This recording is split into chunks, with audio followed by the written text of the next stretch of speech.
fornecer raízes a uma doutrina. Um sistema errôneo pode, certamente, reunir alguns adeptos, mas, como lhe falta a primeira condição de vitalidade, a sua existência será efêmera. Não há, pois, motivo para nos inquietarmos com ele. Seus próprios erros o matam e a sua queda será inevitável diante da poderosa arma da lógica. Comunicações apócrifas. Certas comunicações, embora assinadas com os mais respeitáveis nomes, são de tal modo absurdas que basta o senso comum para lhes demonstrar a falsidade.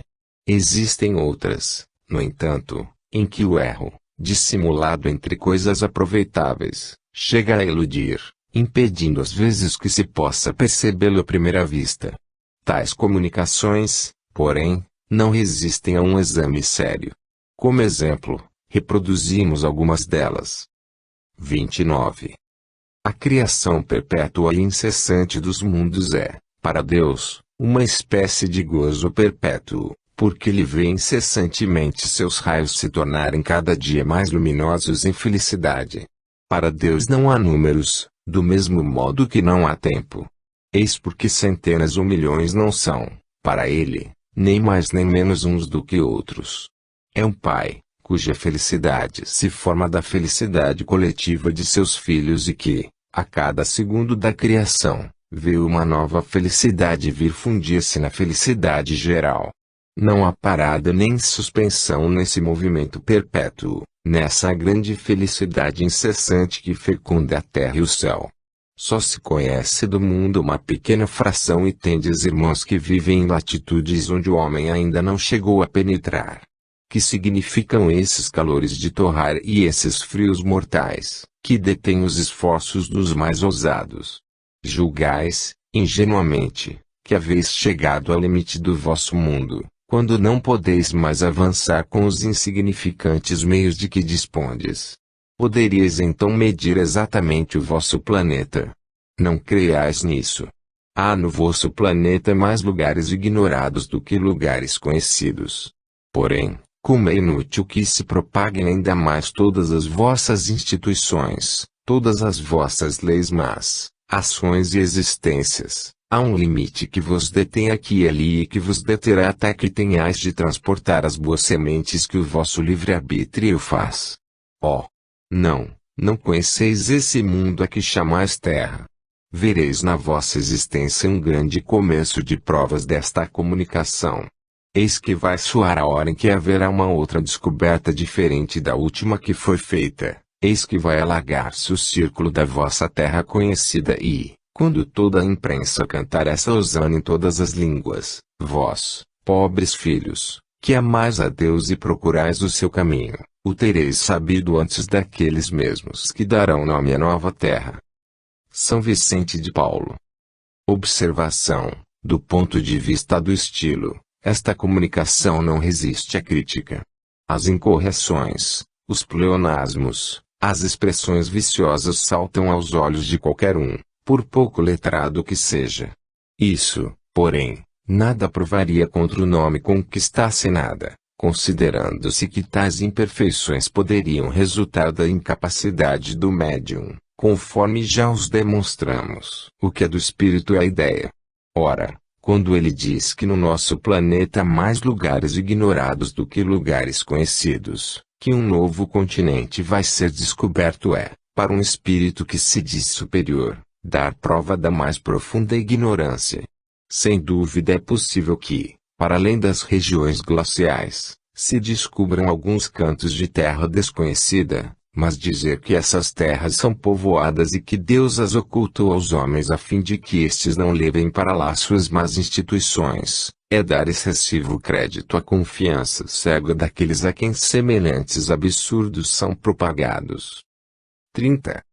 Meus filhos, nosso mundo material e o mundo espiritual, que bem poucos ainda conhecem, formam como que os dois pratos da balança perpétua.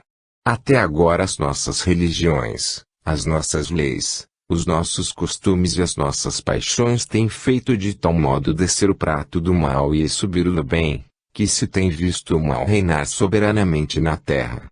Desde séculos é sempre a mesma queixa sair da boca do homem e a conclusão fatal é a injustiça de Deus, chegando alguns até mesmo à negação da existência de Deus.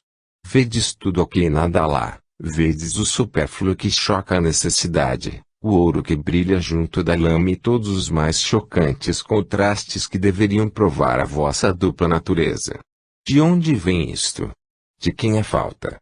Eis o que é preciso pesquisar com tranquilidade e com imparcialidade.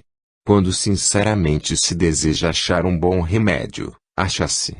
Pois bem, apesar dessa dominação do mal sobre o bem, por culpa vossa, porque não vedes o resto ir direto pela linha traçada por Deus.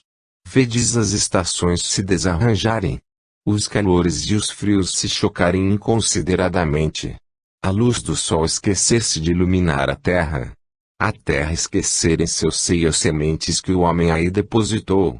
Vedes a cessação dos 1000 milagres perpétuos que se produzem sob os nossos olhos, desde o nascimento de um pé de Eva até o nascimento da criança, o homem futuro. Mas, se tudo vai bem do lado de Deus, tudo vai mal do lado do homem. Qual o remédio para isto? É muito simples: aproximarem-se de Deus, amarem-se, unirem-se, entenderem-se e seguirem tranquilamente a estrada cujos marcos se veem com os olhos da fé e da consciência. Vicente de Paulo. Observação: esta comunicação foi obtida no mesmo círculo, mas, quanto difere da precedente, não só pelas ideias, como também pelo estilo. Tudo aí é justo, profundo, sensato e, certamente, São Vicente de Paulo não a desaprovaria, razão pela qual lhe podemos atribuí-la sem receio. 31. Vamos, filhos, cerrai as vossas fileiras, isto é, que a boa união faça a vossa força. Vós que trabalhais na fundação do grande edifício, vigiai e trabalhai sempre por lhe consolidar a base, então, podereis elevá-lo bem alto, bem alto. A progressão é imensa sobre todo o nosso globo. Uma quantidade inumerável de prosélitos se enfileiras sob a nossa bandeira, muitos céticos e até dos mais incrédulos também se aproximam. Ide, filhos, marchai, com o coração elevado, cheio de fé, o caminho que percorreis é belo, não esmoreçais, segui sempre a linha reta, servi de guias aos que vêm depois de vós. Eles serão felizes, muito felizes. Caminhai, filhos. Não precisais da força das baionetas para sustentar a vossa causa, não precisais senão de fé. A crença, a fraternidade e a união, tais as vossas armas, com elas sois fortes, mais poderosos do que todos os grandes potentados do universo, reunidos, apesar de suas forças vivas, de suas frotas, de seus canhões e de sua metralha. Vós, que combateis pela liberdade dos povos e pela regeneração da grande família humana, ide, filhos, coragem e perseverança. Deus vos ajudará. Boa noite, até a vista. Napoleão. Observação: Napoleão era, em vida, um homem grave e sério. Todos lhe conhecem o estilo breve e conciso. Teria degenerado de tal forma depois de morto, a ponto de tornar-se verboso e burlesco. Esta comunicação talvez seja do espírito de algum soldado que se chamava Napoleão. 32. Não se pode mudar de religião, quando não se tem uma que possa, ao mesmo tempo, satisfazer ao senso comum e à inteligência que se tem e que possa, sobretudo, dar ao homem consolações presentes. Não se muda de religião, cai-se da inépcia e da dominação na sabedoria e na liberdade. Ide, pequeno exército nosso. Ide, não temais as balas inimigas, as que vos hão de matar ainda não foram feitas, se estiverdes sempre, do fundo do coração, nos caminhos de Deus, isto é, se quiserdes sempre combater pacificamente e vitoriosamente pelo bem-estar e pela liberdade. Vicente de Paulo. Observação: quem reconheceria São Vicente de Paulo por esta linguagem, por estes pensamentos desconexos e sem sentido? Que significam estas palavras? Não se muda de religião, cai-se da inépcia e da dominação na sabedoria e na liberdade. Com as suas balas, que ainda não estão feitas, suspeitamos bastante que este espírito é o mesmo que acima assassinou Napoleão. 33.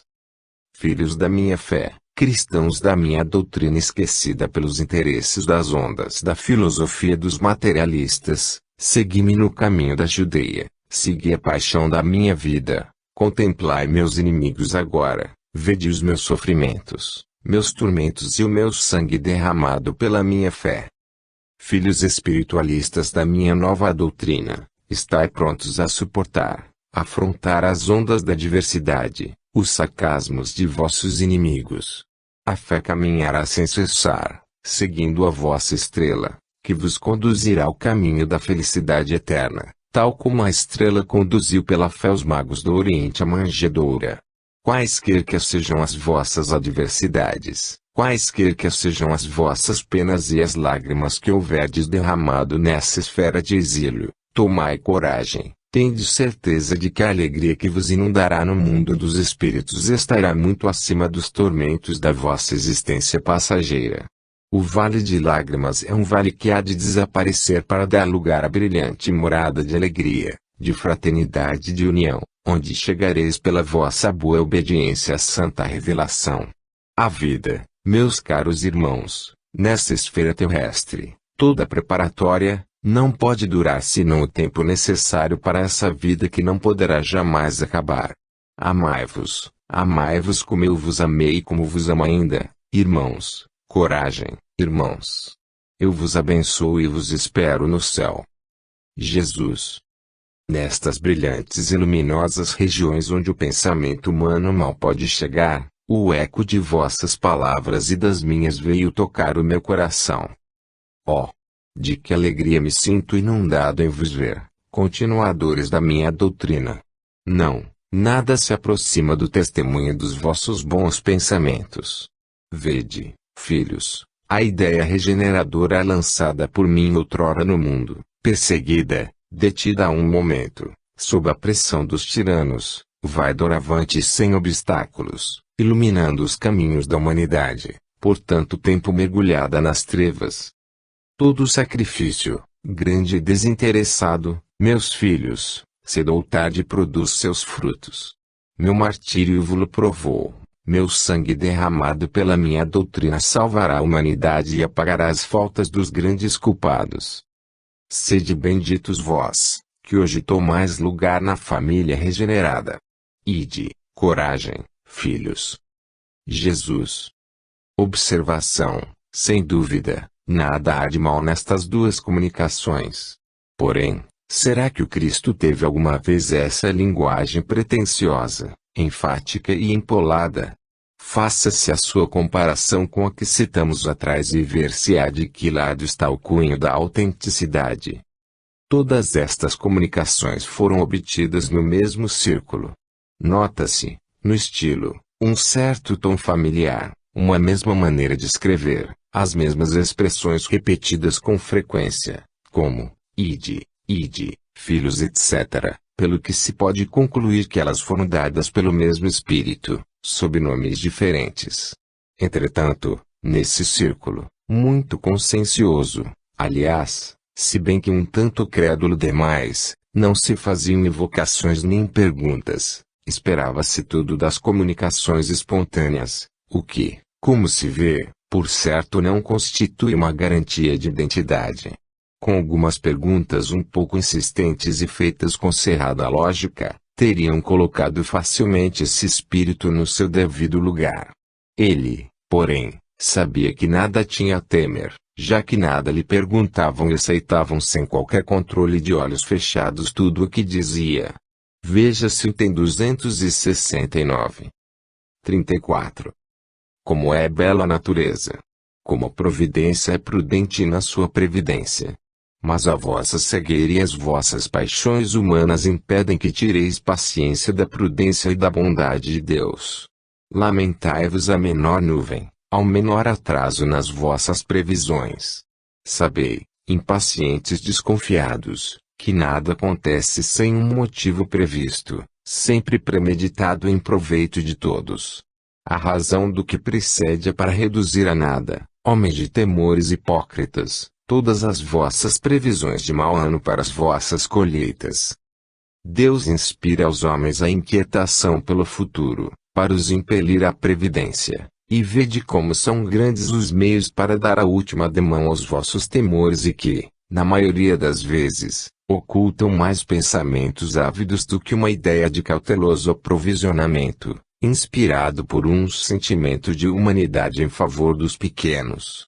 Vede as relações de nações a nações que daí resultarão, vede que transações deverão efetuar-se, quantos meios virão concorrer para reprimir os vossos temores. Porque, como sabeis, tudo se encadeia, por isso, grandes e pequenos virão à obra.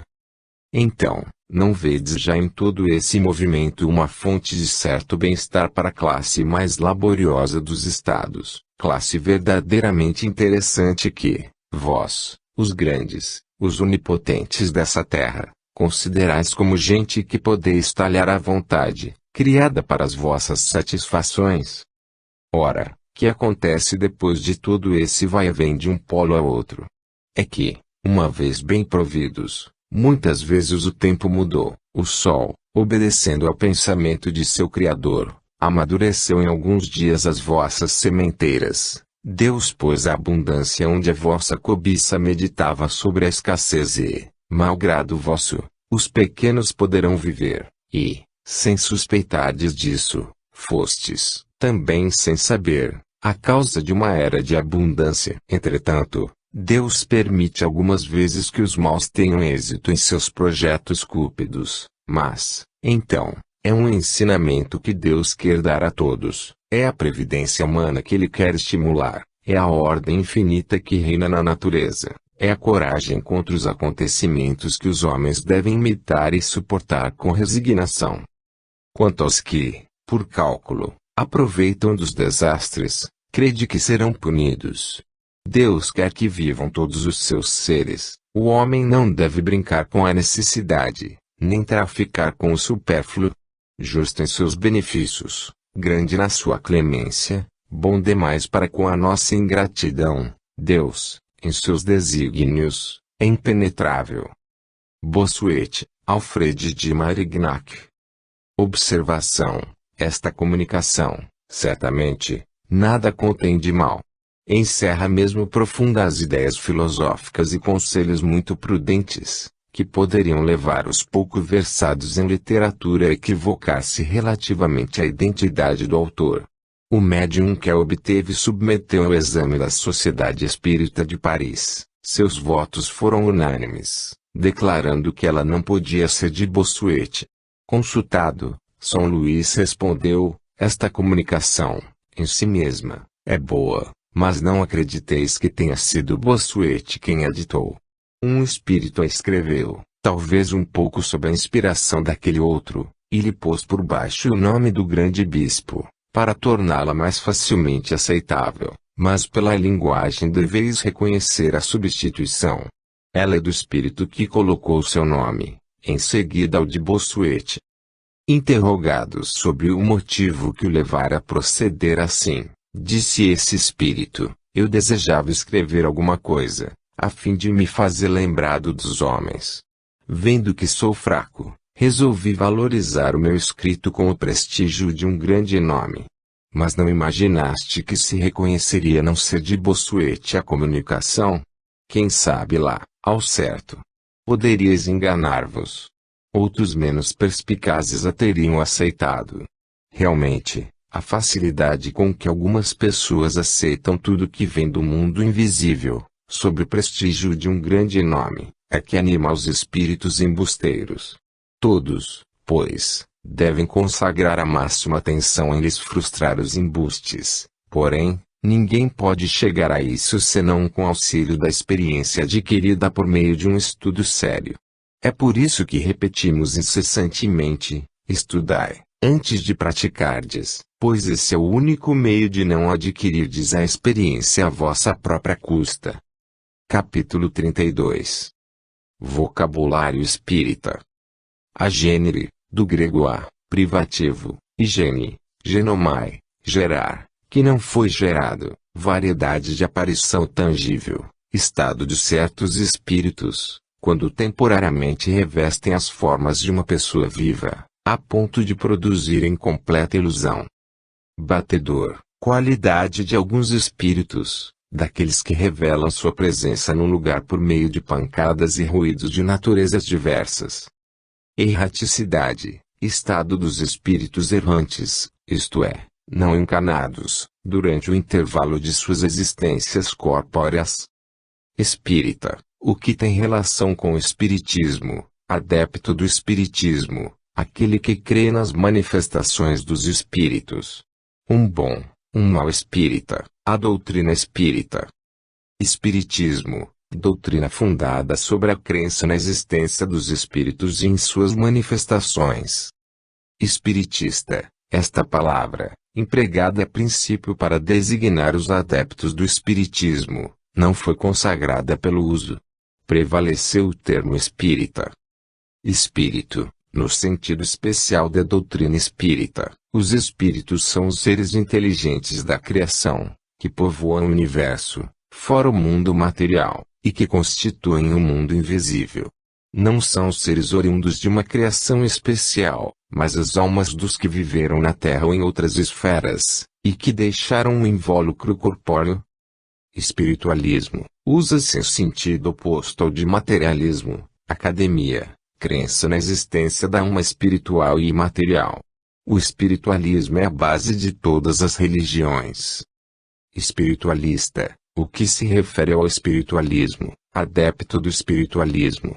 Quem quer que creia que em nós nem tudo é matéria, é espiritualista, o que não implica de modo algum a crença nas manifestações dos espíritos. Todo espírita é necessariamente espiritualista, mas pode-se ser espiritualista sem ser espírita. O materialista não é uma coisa nem outra. Disse, a filosofia espiritualista. Uma obra escrita segundo as ideias espiritualistas. As manifestações espíritas são produzidas pela ação dos espíritos sobre a matéria. A moral espírita decorre do ensino dado pelos espíritos. Há espiritualistas que escarnecem das crenças espíritas. Nestes exemplos, a substituição da palavra espiritualista pelo termo espírita daria lugar a evidente confusão. Estereotita, do grego stereos, sólido, qualidade das aparições tangíveis. Medianímico, qualidade da força do médium. Faculdade mediúnica. Medianimidade, faculdade dos médiuns. Sinônimo de mediunidade. Estas duas palavras são, com frequência, empregadas indiferentemente. Caso se queira fazer uma distinção, poder-se-á dizer que mediunidade tem um sentido mais geral e medianimidade um sentido mais restrito. Ele possui dom de mediunidade. A mediunidade mecânica. Medium, do latim medium, meio, intermediário, pessoa que pode servir de intermediária entre os espíritos e os homens. Mediunato, missão providencial dos médiuns. Esta palavra foi criada pelos espíritos. Veja-se o capítulo 31, Comunicação 22. Mediunidade, veja-se, medianimidade. Perispírito, do grego peri, entorno, envoltório semimaterial do espírito. Nos encarnados, serve de intermediário entre o espírito e a matéria. Nos espíritos errantes, constitui o corpo fluídico do espírito. Pneumatofonia, do grego pneuma, ar, sopro, vento, espírito e poné, som ou voz, voz dos espíritos, comunicação oral dos espíritos, sem o concurso da voz humana. Pneumatografia, do grego pneumigrapo, escrevo, escrita direta dos espíritos, sem o auxílio da mão de um médium. Psicofonia, comunicação dos espíritos pela voz de um médium falante. Psicografia, escrita dos espíritos pela mão de um médium. Psicógrafo, do grego psique, borboleta, alma, e grapo, escrevo, aquele que faz psicografia, médium escrevente. Reencarnação, retorno do espírito à vida corpórea, pluralidade das existências. Sematologia, do grego sema, sinal, e logos, discurso, linguagem dos sinais. Comunicação dos espíritos pelo movimento dos corpos inertes. Tiptologia, do grego tipto, eubato, e logos, discurso, linguagem por pancadas ou batidas, modo de comunicação dos espíritos. Tiptologia alfabética. Tiptólogo, gênero do médiums aptos à tiptologia. Médium tiptólogo. Nota final. Hoje creem e sua fé é inabalável, porque é assentada na evidência e na demonstração, e porque satisfaz a razão. Tal é a fé dos espíritas, e a prova de sua força é que se esforçam por se tornarem melhores, domarem suas inclinações más e porem em prática as máximas do Cristo, olhando todos os homens como irmãos, sem acepção de raças, de castas, nem de seitas, perdoando aos seus inimigos, retribuindo o mal com o bem, a exemplo do divino modelo. Kardec, Allan. Revista Espírita de 1868. 1. Ed. Rio de Janeiro, Feb. 2005. Página 28, janeiro de 1868. A investigação rigorosamente racional e científica de fatos que revelavam a comunicação dos homens com os espíritos, realizada por Allan Kardec, resultou na estruturação da doutrina espírita, sistematizadas sob os aspectos científico, filosófico e religioso.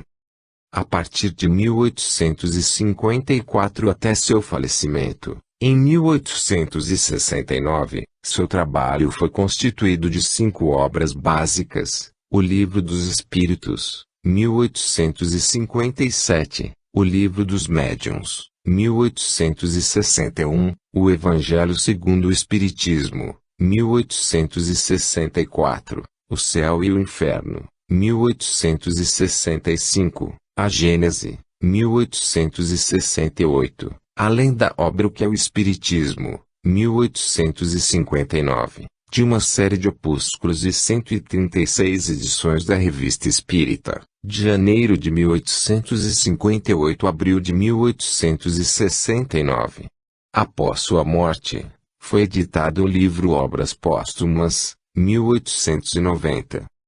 O estudo meticuloso e isento dessas obras permite-nos extrair conclusões básicas. A. Todos os seres humanos são espíritos imortais criados por Deus em igualdade de condições, sujeitos às mesmas leis naturais de progresso que levam todos, gradativamente, à perfeição. B. O progresso ocorre através de sucessivas experiências, e inúmeras reencarnações, vivenciando necessariamente todos os segmentos sociais, única forma de o espírito acumular o aprendizado necessário ao seu desenvolvimento. C. No período entre as reencarnações o espírito permanece no mundo espiritual, podendo comunicar-se com os homens. D. O progresso obedece às leis morais ensinadas e vivenciadas por Jesus, nosso guia e modelo, referência para todos os homens que desejam desenvolver-se de forma consciente e voluntária. Em diversos pontos de sua obra, o codificador se refere aos espíritos encarnados em tribos incultas e selvagens, então existentes em algumas regiões do planeta, e que, em contato com outros polos de civilização, vinham sofrendo inúmeras transformações, muitas com evidente benefício para os seus membros, decorrentes do progresso geral ao qual estão sujeitas todas as etnias, independentemente da coloração de sua pele. Na época de Allan Kardec, as ideias frenológicas de Gall, e as da fisiognomonia de Lavater, eram aceitas por eminentes homens de ciência, assim como provocou enorme agitação nos meios de comunicação e junto à intelectualidade e à população em geral, a publicação, em 1859, 2 anos depois do lançamento de O Livro dos Espíritos, do livro sobre a evolução das espécies, de Charles Darwin, com as naturais incorreções e incompreensões que toda ciência nova apresenta. Ademais, a crença de que os traços da fisionomia revelam o caráter da pessoa é muito antiga, pretendendo-se haver aparentes relações entre o físico e o aspecto moral. O codificador não concordava com diversos aspectos apresentados por essas assim chamadas ciências. Desse modo, procurou avaliar as conclusões desses eminentes pesquisadores à luz da revelação dos espíritos, trazendo ao debate o elemento espiritual como fator decisivo no equacionamento das questões da diversidade e desigualdade humanas. Allan Kardec encontrou, nos princípios da doutrina espírita, explicações que apontam para leis sábias e supremas, razão pela qual afirmou que o espiritismo permite resolver os milhares de problemas históricos, arqueológicos, antropológicos, teológicos, psicológicos, morais, sociais, etc. Revista Espírita, 1862, página 401. De fato, as leis universais do amor, da caridade, da imortalidade da alma, da reencarnação, da evolução constituem novos parâmetros para a compreensão do desenvolvimento dos grupos humanos, nas diversas regiões do orbe. Essa compreensão das leis divinas permite a Allan Kardec afirmar que o corpo deriva do corpo, mas o espírito não procede do espírito.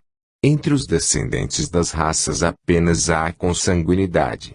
O Livro dos Espíritos, item 207, páginas 176, o Espiritismo, restituindo ao espírito seu verdadeiro papel na criação, constatando a superioridade da inteligência sobre a matéria, faz com que desapareçam, naturalmente, todas as distinções estabelecidas entre os homens, conforme as vantagens corporais e mundanas, sobre as quais só o orgulho fundou as castas e os estúpidos preconceitos de cor. Revista Espírita, 1861, página 432. Os privilégios de raças têm sua origem na abstração que os homens geralmente fazem do princípio espiritual, para considerar apenas o ser material exterior. Da força ou da fraqueza constitucional de uns, de uma diferença de cor em outros, do nascimento na opulência ou na miséria, da filiação consanguínea nobre ou plebeia, concluíram por uma superioridade ou uma inferioridade natural. Foi sobre este dado que estabeleceram suas leis sociais e os privilégios de raças. Deste ponto de vista circunscrito, são consequentes consigo mesmos, porquanto, não considerando senão a vida material, certas classes parecem pertencer, e realmente pertencem, a raças diferentes. Mas se tomar-se o ponto de vista do ser espiritual, do ser essencial e progressivo, numa palavra, do espírito, preexistente e sobrevivente a tudo cujo corpo não passa de um invólucro temporário, variando, como a roupa, de forma e de cor, se, além disso, do estudo dos seres espirituais ressalta a prova de que esses seres são de natureza e de origem idênticas, que seu destino é o mesmo, que todos partem do mesmo ponto e tendem para o mesmo objetivo, que a vida corporal não passa de um incidente, uma das fases da vida do espírito, necessária ao seu adiantamento intelectual e moral, que em vista desse avanço o espírito pode sucessivamente revestir envoltórios diversos, nascer em posições diferentes, chega-se à consequência capital da igualdade de natureza e, a partir daí, a igualdade dos direitos sociais de todas as criaturas humanas e a abolição dos privilégios de raças. Eis o que ensina o Espiritismo. Vós que negais a existência do espírito para considerar apenas o homem corporal, a perpetuidade do ser inteligente para só encarar a vida presente, repudiais o único princípio sobre o qual é fundada, com razão, a igualdade de direitos que reclamais para vós mesmos e para os vossos semelhantes. Revista Espírita, 1867, página 231. Com a reencarnação, desaparecem os preconceitos de raças e de castas, pois o mesmo espírito pode tornar a nascer rico ou pobre, capitalista ou proletário, chefe ou subordinado, livre ou escravo, homem ou mulher. De todos os argumentos invocados contra a injustiça da servidão e da escravidão, contra a sujeição da mulher à lei do mais forte, nenhum há que prime, em lógica, ao fato material da reencarnação. Se, pois, a reencarnação funda numa lei da natureza o princípio da fraternidade universal, também funda na mesma lei o da igualdade dos direitos sociais e, por conseguinte, o da liberdade.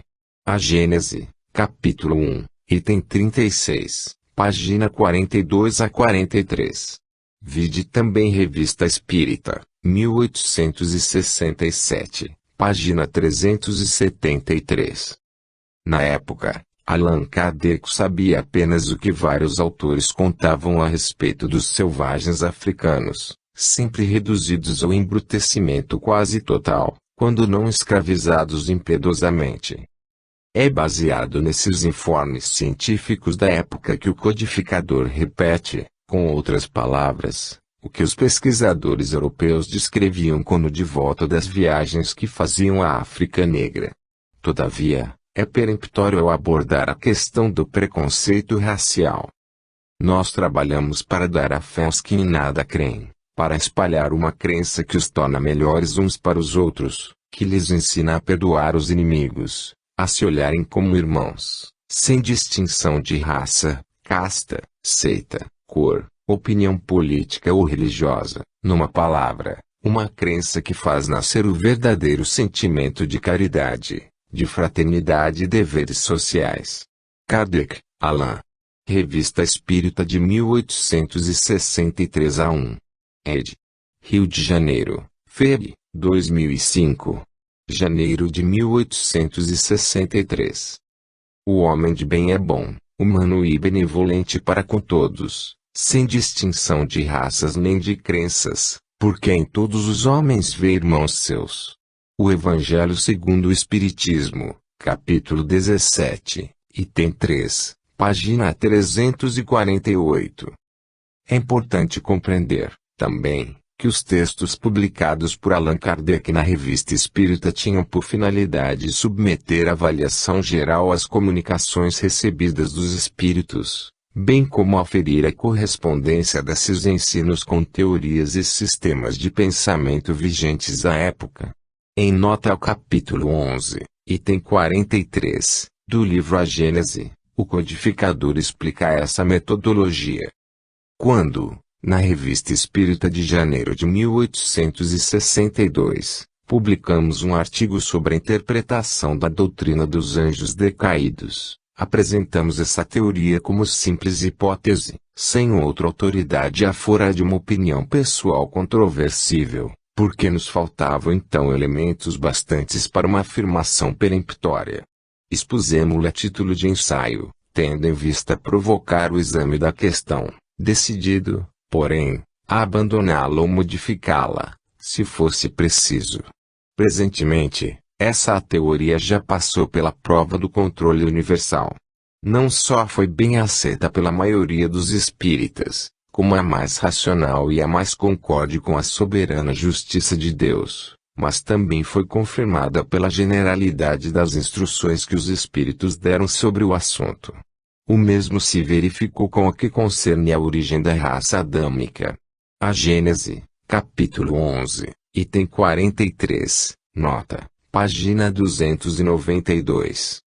Por fim, urge reconhecer que o escopo principal da doutrina espírita reside no aperfeiçoamento moral do ser humano, motivo pelo qual as indagações e perquisições científicas ou filosóficas ocupam posição secundária, conquanto importantes, haja vista ao seu caráter provisório decorrente do progresso e do aperfeiçoamento geral. Nesse sentido, é justa a advertência do codificador. É verdade que esta e outras questões se afastam do ponto de vista moral, que é a meta essencial do Espiritismo. Eis porque seria um equívoco fazê-las objeto de preocupações constantes. Sabemos, aliás, no que respeita ao princípio das coisas, que os espíritos, por não saberem tudo, só dizem o que sabem ou que pensam saber. Mas como há pessoas que poderiam tirar da divergência desses sistemas uma indução contra a unidade do espiritismo, precisamente porque são formulados pelos espíritos, é útil poder comparar as razões pró e contra, no interesse da própria doutrina, e apoiar no assentimento da maioria o julgamento que se pode fazer do valor de certas comunicações. Revista Espírita, 1862, página 38. Feitas essas considerações, é lícito concluir que na doutrina espírita vigora o mais absoluto respeito à diversidade humana, cabendo ao espírito o dever de cooperar para o progresso da humanidade, exercendo a caridade no seu sentido mais abrangente e benevolência para com todos, indulgência para as imperfeições dos outros e perdão das ofensas, tal como a entendia Jesus, nosso guia e modelo, sem preconceitos de nenhuma espécie, de cor, etnia, sexo, crença ou condição econômica, social ou moral. Fim.